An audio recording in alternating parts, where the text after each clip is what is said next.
भगवत गीता के अनुसार जब भी अर्जुन के मन में कोई दुविधा होती थी तो वो श्री कृष्ण के पास पहुंच जाते थे। एक बार की बात है, अर्जुन ने भगवान श्री कृष्ण के पास आकर कहा कि वो दुविधा में है और उसका जवाब वो श्री कृष्ण से चाहते हैं। श्री कृष्ण ने पूछा कि क्या सवाल?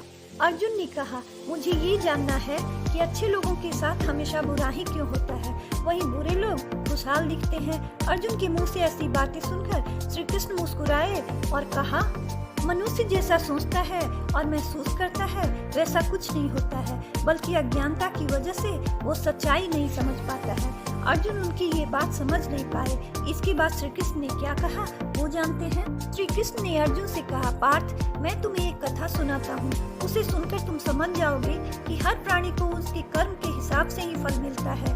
प्रकृति हर किसी को अपनी राह चुनने का मौका देती है। अब वो मनुष्य की इच्छा पर निर्भर करता है कि उसे धर्म की राह चुननी है या अधर्म की।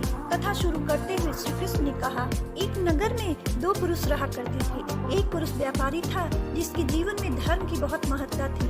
वो पूजा पाठ में यकीन रखता था। वो हर रोज मंदिर जाता था और दान धर्म भी करता था और हर रोज भगवान की पूजा करता था। वहीं दूसरा पुरुष बिल्कुल विपरीत था। वह हर रोज मंदिर तो जाता था लेकिन पूजा करने नहीं, बल्कि मंदिर के बाहर से जूते चप्पल चुराने। उसे दान और धर्म से कोई लेना देना नहीं था। समय बीतता गया।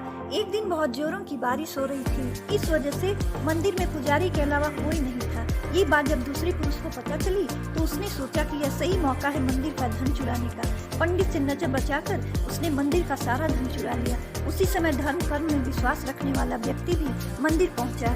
दुर्भाग्य से मंदिर के पुजारी ने उसे ही चोर समझ लिया और चिल्लाने लगे। वहाँ लोग एकत्र हो गए और उसे बहुत मारा। किसी तरह वो बत्ती बचा के वहाँ से निकला तो दुर्भाग्य ने उसका साथ वहाँ भी नहीं छोड़ा। मंदिर के बाहर वो एक गाड़ी से टकरा गया और घायल हो गया। फिर वो व्यापारी लंगड़ाते हुए घर जाने लगा तो रास्ते में उसकी मुलाकात उस पुरुष से हुई जिसने मंदिर से धन चुराया था। उसने कहा, आज तो मेरी किस्मत चमक गई, एक साथ इतना सारा धन मिल गया। ये सब देखकर उसे बहुत बुरा लगा और उसने अपने घर से भगवान की सारी तस्वीरें निकाल दी। कुछ सालों बाद दोनों पुरुषों की मृत्यु हो गई। मरने के बाद जब दोनों यमराज की सभा में पहुंचे और भले पुरुष ने दूसरे व्यक्ति को देखा तो उसे बहुत गुस्सा आया। उसने क्रोधित होकर यमराज से पूछ ही लिया, मैं तो हमेशा अच्छे कर्म करता था, दान में विश्वास रखता था, उसके बदले जीवन भर मुझे अपमान और दर्द ही मिला, और इस व्यक्ति को नोटों से भरी पोटली, आखिर ऐसा भेदभाव क्यों? इस पर यमराज ने कहा, पुत्र, तुम गलत समझ रहे हो। जिस दिन तुम्हारी गाड़ी से टक्कर हुई थी वो दिन तुम्हारे जीवन का आखिरी दिन था, परंतु तुम्हारे अच्छे कर्मों की वजह से तुम्हारी मौत सिर्फ एक छोटी सी चोट में बदल गई। तुम इस दुष्ट व्यक्ति के बारे में जानना चाहते हो। दरअसल इसके भाग में राजयोग था, मगर इसके कुकर्मों और अधर्म की वजह से वो सिर्फ एक छोटी सी धन की पोटली में बदल गया। कथा सुनाने के बाद श्री कृष्ण अर्जुन से कहते हैं, पार्थ, क्या अब तुम्हें तुम्हारे सवालों का जवाब मिल गया? ऐसा सोचना कि भगवान तुम्हारे कर्मों को नजरअंदाज कर रहे हैं, ये बिल्कुल भी सत्य नहीं है। भगवान हमें कब क्या किस रूप में दे रहा है मनुष्य को समझ में नहीं आता है।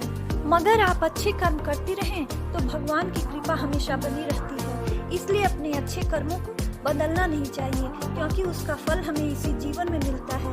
इसलिए मनुष्य का फर्ज है कि वो हमेशा अच्छे कर्म करते रहे, क्योंकि श्री कृष्ण ने गीता में भी बताया है कि किसी के द्वारा किया गया कर्म बेकार नहीं जाता है, चाहे वो अच्छा हो या बुरा।